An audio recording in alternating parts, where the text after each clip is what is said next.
Shalom, everyone. This is your brother Don Yala. I'm up here at my job, so. Anyways, Shalom, everyone. This is your brother Don Yala, aka the Copper Color Aboriginal. I'm gonna give all honor and praises to Yahweh, the Elohim of my forefathers, the power of my forefathers, Abraham, Isaac, and Jacob. Also, the Elohim of Israel and my Elohim, my power. Also, I want to give recognition to the Holy Spirit, and I want to give recognition to Yahweh Shai. Salute to all you brothers and sisters who keep the will of Yahweh to the best of your ability, even though we know we're not perfect. So, basically, in this video, I want to talk about. I'm gonna switch locations real quick. So in this video, I want to talk about a situation that I had the other day. So, basically, what took place the other day was that there was a brother. Okay, so I'm gonna start from the beginning. So my wife, she made a post about our wilderness bags, right? And there were a lot of people. There was a lot of people who were receptive to the post. There were people who were like, oh, great idea, Ak, sister, that's a great idea. I'm definitely gonna be, buying bags from you soon, stuff like that, right? Because we are advertising bug out bags. We're advertising making bug out bags for our people. And basically what we do, and I'm just gonna give you a short synopsis of what we do. And this service is mainly for people who may not have they don't know where to start. You know what I'm saying? And they would rather have someone make a bag for them. That's who this service is for. Also for people who may not have the time to put these bags together. So basically what you're doing is you're paying us a small little fee to make these bags for you, okay? Because we do believe it's important that our people get these bags, okay? So that's going to lead into the conversation that I had with a guy last night, right? So that's what we do for our wilderness bags. And if you want to get a wilderness bags, reach out to us on Facebook, on Wilderness Bows on Facebook. It's a Facebook group. Reach out to us on there. Or you can reach out to my wife. Her name is Angie McClendon. The last name is McClendon. Reach out to her on Facebook and ask for wilderness bags, and we can talk to you about what you want and your prices. So, my wife, she put a post up there about, the service that we offer. And there was a brother who had an issue with us selling our bags, right? There was also a sister who had issues with us selling our bags too. And what the sister said, she said that basically we're selling lies. And I'm like, me and my wife were like, how are we selling lies? Are you trying? She couldn't elaborate. She would not elaborate how we were selling lies.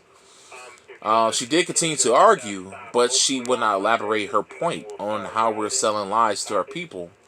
So I'm thinking to myself, what the hell is this woman talking about? Because and me and my wife, we had this conversation. Everything that we sell in the bag is practical.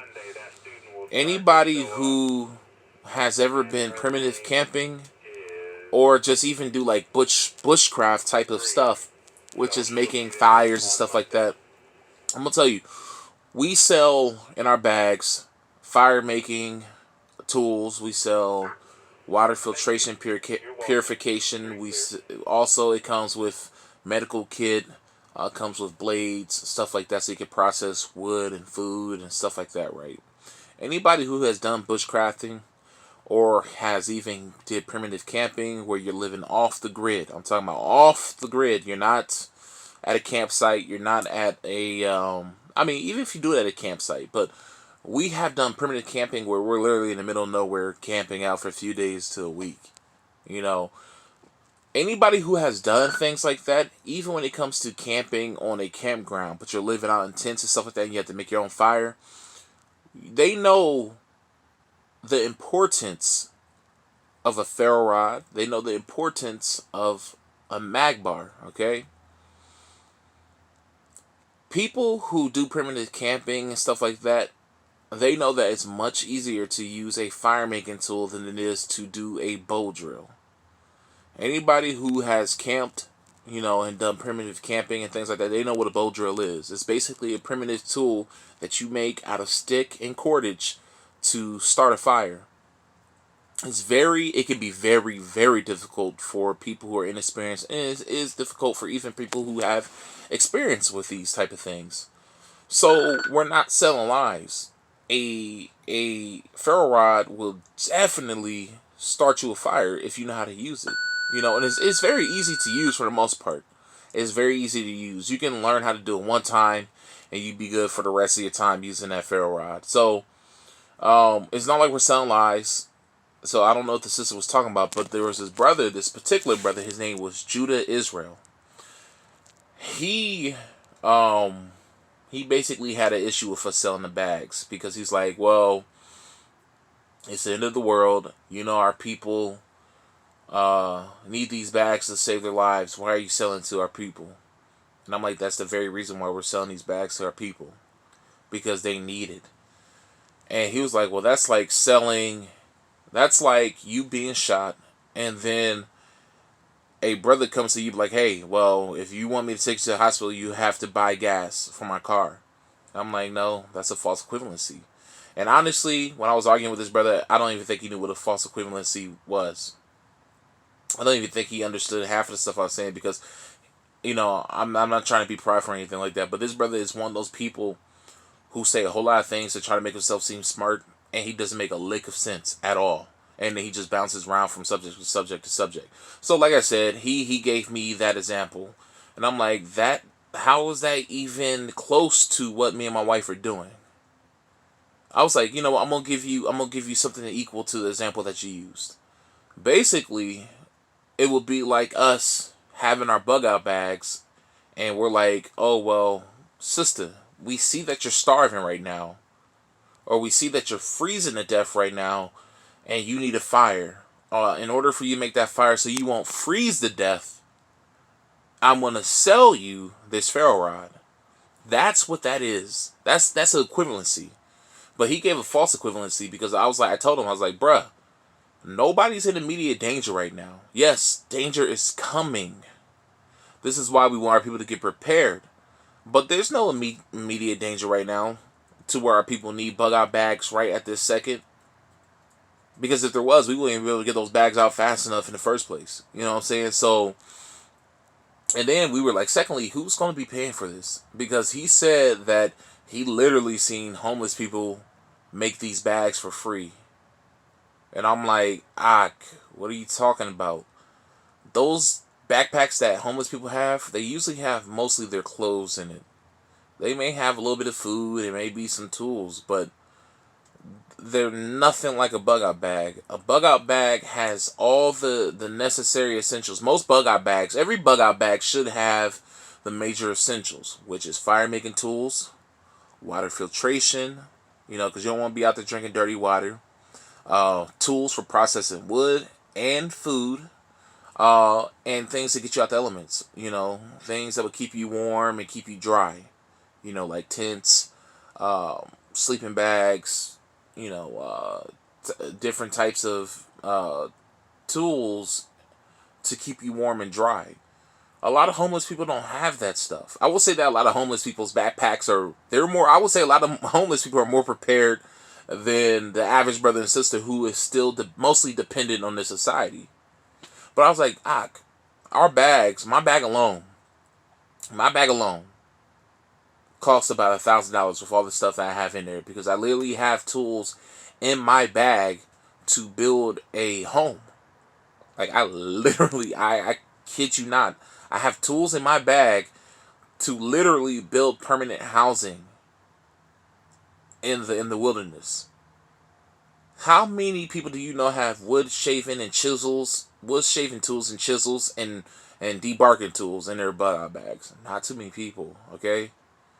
This stuff is not cheap at all. The stuff that I have in my bag, I have tons of equipment in my bag other than food, other than the basic needs, your basic necessities that you would need out there in the wilderness. So I'm like, I'm sure you can find homeless people who have some pretty good bags, but they don't make this stuff for free. Everything that they accumulate in their bags, somebody paid for, somewhere, whether they paid for it or another person paid for it. So I'm like, what are you talking about? They make these bags for free? No, they don't. They don't have. I have never met a homeless person that has tools for making fires. And I'm not just talking about like a cigarette lighter. I'm talking about like a ferro rod where you can literally make up to thousands of fires with a ferro rod. I don't see homeless people with water purification, tools. I don't see people with these type of things in their bag. Homeless people. I don't see them with with solar panels and all this other stuff. I don't see them with solar energy in their bags. I don't see them with these type of things. So I'm like, what are you talking about, Ak? And throughout the conversation, the brother was very belligerent. He had a female in the background who he was like scoffing at us with. That she was in the background, cuss up a storm, very vulgar sister. And I was thinking to myself, like, why is he so comfortable around this woman? I was like, is that your wife? And he was like, no, that's not my wife. That's not my woman. That's my dude's. That's my homeboy's girl. And I'm like, damn, y'all seem pretty comfortable around each other for her to only be your homeboy's girl. Like, you shouldn't be that close to her like that. Anyways, that's a whole different matter. But they were scoffing and, making fun of our bags and stuff like that. And I'm like, these guys don't know anything. But he was trying to tell me and my wife how we should run our business. He was telling us like, hey, you can get these items at Walmart cheaper. And I'm like, no, you can't, because some of the items I got in my bag are from Walmart, and they're not cheap as you will think. We get a lot of our stuff from many different places. Some of the places that we get our stuff from is Amazon. And the bags that we have on Amazon aren't going to cost no more than the bag itself. I'm talking about the actual bag that carries everything in it. Those bags, usually, if you can go and Google it right now and go to Walmart and look at it, that a 70 to 75 liter bag is not going to cost no less than $40 for that bag. So I don't know what this guy is talking about, that he can find this stuff cheaper at Walmart. No, you can't. A 20-watt solar panel, you going to find that for under $40 at Walmart? I think not.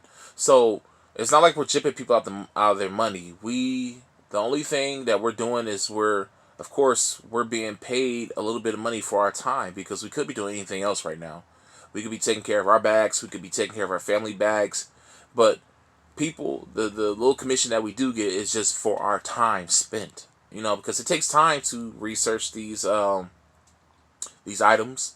For everything that me and my wife has, that knowledge, it takes time to learn this stuff. Like I told him, he can go and learn this stuff on his own, but it takes time. It really does. It takes time to learn these things, trial and error. We're saving people from wasting their money on items that they don't need, because we're getting items that work for us, that we have tested while primitive camping and stuff like that. So that's what people are paying us for. Not only our knowledge and their experience, but the time it takes to actually shop for them. Because you should see my wife when we're shopping for our bags. You should see my wife when she's shopping for other people's bags. She's literally spending hours and hours each day just to get a little tiny commission. You know what I'm saying? A fraction of what it costs to get those items in the bag. You know what I'm saying? I mean, spending hours. My wife is at home right now because she has a client right now where she literally started about like 2-3 hours ago and only got some of the things together, because you have to shop around. You can't just buy the first thing. You have to review these items. You have to be familiar with these items. You have to see the reviews of other people's, of these items.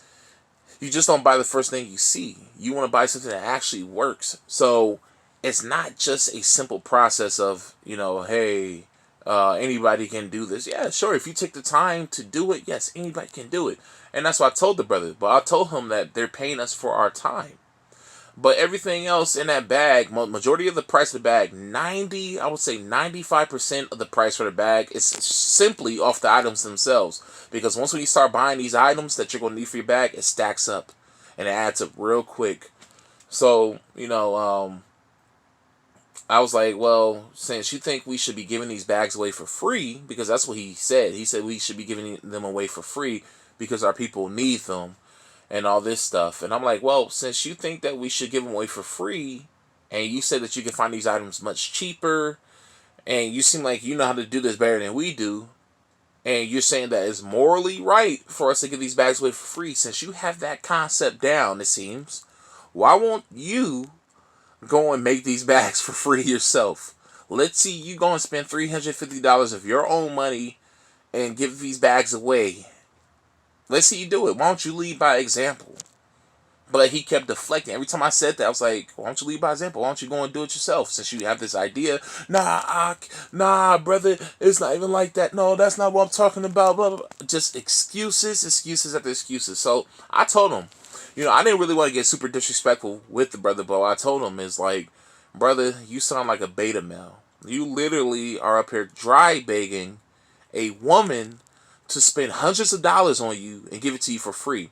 And see, there's a lot of brothers like that in our community who don't work, don't have money, and they are used to their previous lives where they are used to living off of women. There's a lot of brothers in this Hebrew Israelite community that have that baby boy mentality, and they're not used to providing for themselves. They're used to other people providing for themselves, providing for them, whether it's the government, their mama, their baby mama. They don't like providing for themselves. I'm like, brother, we're not going to spend thousands of dollars giving out free bags, because we do give alms. I was like, me and my wife, we do give alms, but we're not giving away hundreds of dollars worth of stuff because we can't afford that. But what we can afford, we give away. We donate money to brothers and sisters all the time. We give money to brothers and sisters on the street all the time. We even ran food drive events where we would pass out food while teaching our people. And I have brothers and sisters who can bear witness to that. You know what I'm saying? Who I associate with. You know what I'm saying? So this brother here, it's funny because he was bearing false witness on us too, man. I can't remember the examples of where he was bearing false witness, but I kept asking. I was like, "Are you bearing false witness on us?" Because it sounds like that's what you're doing right now. He would change up his tune every time I would hit on something that made sense. He will always try to backpedal and be like, nah, that's not what I'm talking about. He kept going off subject. He kept changing up the subject. I mean, just dancing all around. Similar to the one guy who I had a debate with about the pants. The guy who I was debating with about the pants wasn't as bad as the guy I was talking to last night. Because, like I said, the brother I was talking to last night, very, very belligerent. And I'm like, well, go ahead. I mean, even if you go to Walmart and buy items, for water filtration, you buy items for, like, blades and stuff like that, like saws, hatchets. And I'm not talking about cheap stuff, man. I'm talking about quality stuff like Charade. Charade, they make very good hatchets. You go and buy a sleeping bag. You go and buy a 2 to 3 person tent. Even a 1-person tent, because sometimes the 1-person tents at Walmart cost around the same price as a 3-person tent. So it's like you might as well buy the 3-person tent if it's the same price, or if it's a little bit more expensive, like $5 more expensive, you might as well buy the 3-person tent because you're gonna have more space. When you start buying those things at Walmart, because you can't even buy all the items that we have in our bug out bag at Walmart. But once we start buying those things at Walmart, your tent, your sleeping bag, the bag itself, certain tools to go in there, like fire making kit, medical kit, stuff like that, it's going to start to stack up, and it's going to start to get into the hundreds of dollars. Okay? So, I don't know this brother. I kept asking him, how are you getting these bags for free? How can homeless people make these bags for free? And if you believe that you can make these, if you believe we can make these bags for free, because it seems like you have that knowledge, then why won't you do this for our people? Why won't you do that service for our people? But of course, deflection, talking. So, anyways, the conversation ended because he had to run and get off the phone because he said that I was over talking him. When, mind you, in the conversation he was over talking me like the whole time. He spoke for probably about, I want to say 70% of the times. 70% of the time he was talking. He was over talking me. I let my wife talk to him for a second. He was over talking her. Man, the brother, he was just, man, I really hope the Most High humbles that brother, because he is he's a mess, man. He's a mess. And then he was trying to say like, oh well, you're not supposed to. If you're an Israelite, you're not supposed to be selling stuff to our people. And I'm like, what are you talking about? I'm like, there's scripture where our people sold stuff to our people. What are you talking about? That we don't sell stuff. I'm like, brother, you sounding real dusty right now. You sound like a brother who don't want to pay for anything. I was like, do you go to white people and ask them if they can give you a cheeseburger for free? Do you go and ask Nike to give you their shoes for free? Do you go to Walmart and you ask them to give you their items for free? You don't. But why do you feel the need to come and ask a brother and sister who's trying to, help their people and also make a living at the same time for free stuff? Makes no sense. He was like, oh, here we go. He talking about the white man and blah, blah, blah. I'm like, brother, we don't even have to talk about white man. Do you buy from Hebrew Israelite businesses? Because this brother came across our post in the Hebrew Israelite business marketplace, right? So I'm guessing since he's in that group, he buys from other Israelites. Maybe he doesn't. Maybe he goes around act dusty to everyone and complain about everyone selling stuff. But I was like, if you do you ask brothers who make shirts to give you free shirts? Do you ask sisters who make soaps and body products and hair products to give you that stuff for free? So why do you expect us to give our time away for free? Why do you think that we should give our business away for free? That makes no sense at all. And he was like, nah, but we're supposed to be giving stuff away for free. I'm like, look, bro, let's go to Luke 22, verse 36. Yahweh Shai he told his disciples before they went out, he was like, hey, take your purse and go and buy you a sword. And if you don't have money, sell your garment and buy you 2 swords. So right there's an example of our people buying and trading. What our people used to do in the past was barter, which is, hey, I give you an item for a valuable item. Like, I will trade you, I'll give you a mule for 5 sheep, okay? Or I will give you, a garment for a sheep or 2. That's what bartering is. You trade something valuable for something else that's valuable, right? Something else, you trade something useful for something else that's useful. And then we had a system of exchanging items for money. That's what we did. So I don't know where this brother got this idea from that Israel, we give things away for free, for nothing. That doesn't make sense. Now, there are times where we did give things away for free, and that's called giving alms. Like I said before, me and my wife, we give alms all the time. So we don't have to give away bug out bags that's going to cost us arm and leg. Things we couldn't even afford it. You know what I'm saying? To give out bug out bags to any person who asks for it for free. We just can't. We're in the same boat as every other Israelite. You know what I'm saying? You see me right now. I'm at my job right now. You know what I'm saying? I don't even have students driving around right now because school is not even in session. I don't make nowhere near as much money as I used to. You see what I'm saying? So we're in the same position as everyone else. Why would we be giving away bags for free? My bag costs $1,000. My wife's bag costs $1,000. Why would we give that stuff away for free? And I'm not talking about the actual bag, but everything, the bag and everything inside of it. So I'm like, why would we give that stuff away for free? You make no sense. So like I said, this brother was basically dry begging for a bug out bag and being lazy. Because I told him, I was like, you can go, anybody who has questions about bug out bags, you can go and research this stuff yourself. Stop being lazy. Stop wanting handouts, because that's all he wants to do is just get handouts. And really, the brother has nothing more than a crab in the barrel mentality. He has this mentality. A lot of our people have this mentality that, hey, if I can't do it, you shouldn't be able to do it either. They don't want to prepare. They don't want to get ready. Even though I believe that is wisdom to prepare, because it's being obedient to Yahweh. Yahweh is showing us right now that it is time to get ready. Yet we're not listening to Yahweh. We're not getting prepared. I'm getting prepared to come out of Babylon because I feel the Most High is telling us to come out of Babylon, right now. So we're getting prepared to come up out of spiritual Babylon.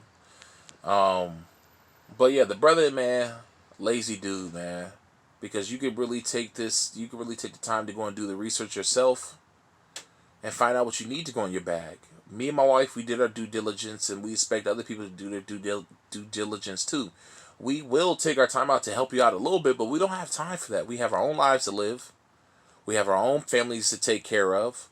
You know what I'm saying? And then we have customers who are paying us to do the work for them. We don't have time to be sitting around, giving advice and stuff like that. We don't. That's what you have YouTube and stuff for. Because half of the stuff I learned on YouTube. And then I also learned from, actually out there applying these methods, that I learned on YouTube or I learned from my dad and stuff like that. So, and also like survival shows and stuff like that, like Survivor Man, Alone, stuff like that. I learned a lot of these things and took it out and applied it. So you need to go and do your research too, because it's not the end of the world yet. It's not over yet. You definitely have time to do the research and do your due diligence, but a lot of people don't want to do that. A lot of people feel like you don't have to work, but you can eat, even though the scripture says the opposite. If a man doesn't work, he doesn't eat. If a man doesn't work, he doesn't have faith in his family. And like I said, there's a lot of brothers out here. I know a brother who has 3 wives. He doesn't work at all. Doesn't work at all. And yet, the way he eats at the end of the day is because his wives actually work. There was time when this brother would leave. This brother would leave the country while his wives are still here working, and they will send him money every week. Every week they would send his brother money. I'm like, wow, that brother's pimping y'all. He's pimping y'all hard. Lazy dude, man. But there's a lot of brothers out there like that. They don't feel like they have to work. They don't feel like they have to work for anything. They feel like everything should be handed out for free. And that is what you call a baby boy mentality.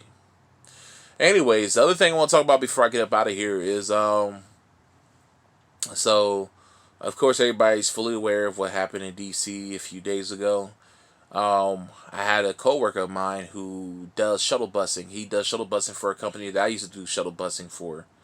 Shuttle busing. They do shuttle busing, and they also do, I can't think of the other bus.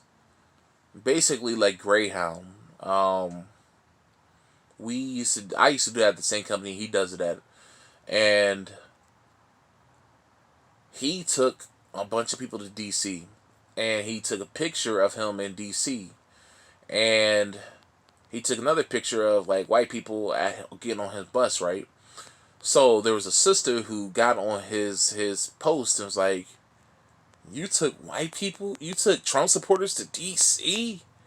And I'm like, and I respond, I was like, "Is that all you're worried about right now?" I'm like, with everything that's going on over there, you're not you should at least be happy that his brother's all right, but you're up here worried about the wrong thing. And of course, she responded back with a snarky attitude, a bitchy attitude, actually. She was like, nobody asked a question. I didn't ask a question, and she had said something else, and I forgot what else she said. I was like, actually, you did ask a question, Goofy. You did ask a question. You asked him if he took Trump supporters to D.C.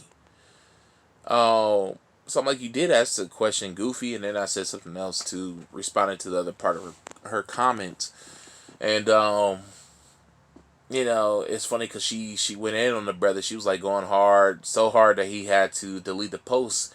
And little did she know that, while she's up here making assumptions and arguing and making herself look stupid, he took a bunch of nuns to DC. It wasn't even Trump supporters. So it's like, silly woman, man, silly woman. And she was calling him a coon and everything before she even knew that he took nuns to DC. Like, how you gonna call this man a coon? Because even if he did take Trump supporters to DC, how's he a coon? He's just simply doing his job. You, you. That's like a person being a coon if they're working at McDonald's and a Trump supporter comes up to McDonald's, orders their food, and you have to hand them their food. Are you a coon because you handed them their food? Are you a coon because you did your job? No, you're not a coon. I can just imagine how many racist Trump supporters I've driven around and didn't know about it. Whose kids I've driven around and didn't know about it. You see what I'm saying? So am I a coon for that? No. Are you a coon because you bag a Trump supporter's food in the grocery store? No. Are you a coon because you go out to a Trump supporter's house and fix their cable? No. So I'm like, look, sis, you see how stupid you sound? But of course, man, I mean, I've been arguing with a lot of silly people lately, and I just really just need to just relax so I can have my shalom. You know what I'm saying? But it's just like these people, they just keep coming at me and my wife, and of course we got to defend ourselves and things like that. But it is what it is, man. It is what it is. So, anyways, I am about to get up out of here. I'm actually about to head back to my compound and clock out. So, anyways, guys, it was good talking to you all. I can't wait to see what else is going to happen soon. And sorry about that. I know the hair looked crazy. I'm up here looking like a Kuma from Street Fighter with his crazy ponytail. Yeah, I can't wait to see what else happens soon, because we're definitely in those times, guys. We're definitely in the times our ancestors dreamed about, man. The times our ancestors prophesied about. So, more knowledge is coming out every day. More chaos is coming out every day. And I'm just excited to see this place fall, to see this place burn. I'm sure you guys are too, so. Yeah, man. It's crazy, man. We're in crazy times. Yeah. But I think that soon I'm going to probably make a video where, me and my wife, we show people some of the items that we have in our bag and show them how to use it and things like that. Similar to what New Breed is doing. Shout out to that brother. Salute to that brother. Check out his videos. He's done a lot of tutorial videos of things that he has in his prepping armory, shall I say. All the tools, some of the tools that he has for prepping. Check his channel out because he shows you how to use it. Now, I don't know if he talks about price and stuff like that, but check out his videos. His name is A New Breed. ANUBREED. So check him out. Yeah. But anyways, guys, that's all I have to say. Shout out to the brothers and sisters who are, doing Yah's will, who's out here teaching the truth and spreading the truth. Shout out to you guys. May the Most High bless you all, because we're all trying to put in that good work. And of course, you're going to have demons in your way trying to stop you and just hating and stuff. So it is what it is. But shout out to you guys, man. Y'all stay strong. Y'all keep the faith. And yeah, that's basically all I have to say. Shalom.